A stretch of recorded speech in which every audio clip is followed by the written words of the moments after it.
We begin with the latest on Israel's war with Hamas. The conflict has now entered into its 10th week, and we're learning from a top Israeli government official how long hostilities in Gaza might continue. Speaking on domestic television, the head of the Israeli National Security Council says he expects that this conflict will last for months, if not longer. Israeli tanks are reportedly continuing their advance towards the center of Khan Yunis as the ground offensive grinds on. House-to-house fighting has also been reported in the southern city. Meanwhile, the few hospitals that are still operating in the territory continue to be completely overwhelmed. The Hamas-run health ministry reports at least 133 deaths in the past day, prompting this appeal for intervention from those in mourning. We beg the world, what are you waiting for? Are you waiting for us to die here in Gaza? Don't worry, we are going to die here. Today, we buried 6 relatives. Tomorrow, and in the day to come, we fear we will all face the same fate. When Palestinian militants stormed into Israel on October the 7th, they took almost 250 civilian and military hostages with them back to Gaza. Pressure continues to mount on Benjamin Netanyahu's government to do more to secure the release of the more than 130 who are still being held captive.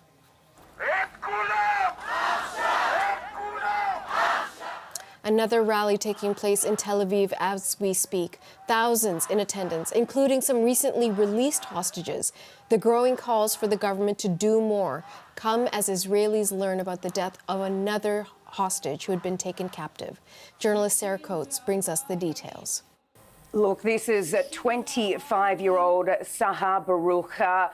He was taken from Kibbutz Be'eri, which is down in the south, captured by Hamas on October 7.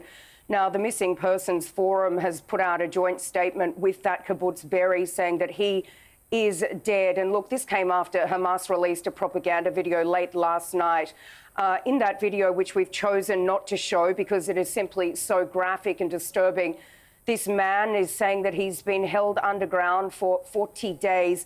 And then it just cuts to a really horrific picture appearing to show him dead.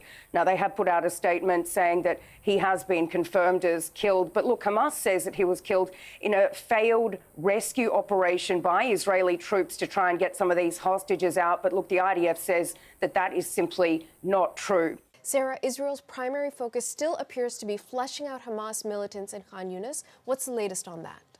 In the north, the military has just released pictures of what it says are its troops battling Hamas fighters in the Jabalia refugee camp, which is in the northern part of the Strip. It says that gunmen opened fire at troops and also hurled grenades, with a number of these Hamas fighters killed. Now, moving a little further south to Khan Yunis, and residents that live there say they've received yet another evacuation order to move further south down toward Rafah to a so-called safe zone.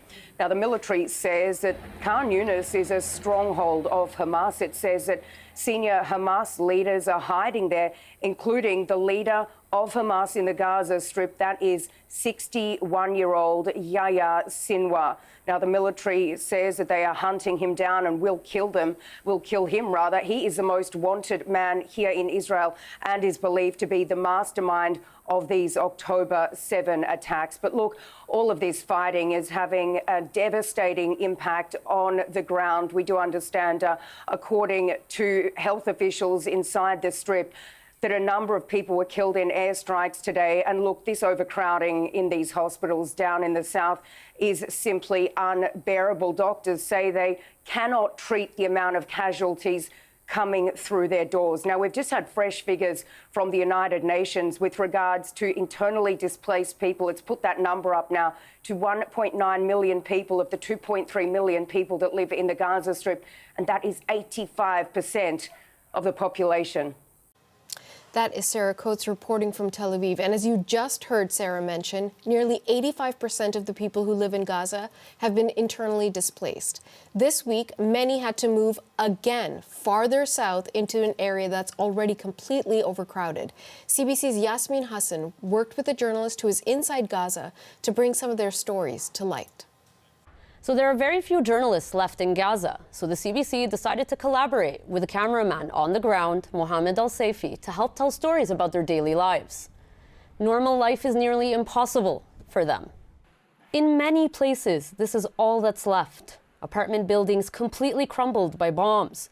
People forced to live in crowded conditions or in makeshift tents that they now call home. Dinner cooked on an open flame. At this United Nations-run school in Khan Yunis, there are no more classes filled with children learning. They are now overcrowded with people seeking shelter.